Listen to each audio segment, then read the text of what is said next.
Avisala, mabutit gising ka na. Paano ako nakarating dito sa silid na ito? Sino ang nagpakawala sa akin sa aking piitan? At nagdala sa akin rito? Si Sangre Danaya. Siyang nagutos. Hindi pangkaraniwang bathala si Gargan. At hindi rin ako pangkaraniwang diwata. Kaya tingnan mo ngayon sa iyong mga mata kung ano ang kanyang kahinaan. Nang sa ganun ay mabatid ko kung paano ko siya matatalo.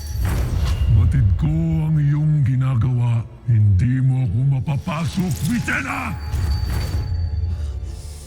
Malakas siya. Kaya't maghanda ka. Wala ka na ring sugat. Kusa itong naghilom? May kapangyarihan ka palang ganon? May awa pa rin pala para sa akin.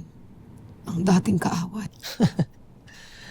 Lahat naman talaga kami dito mababait, mabubuti. Ikaw lang naman tong masama. Huwag kang alis dito. Pagbibigay alam lang namin sa Sangre na may malay ka na. Halina. Halina naman to.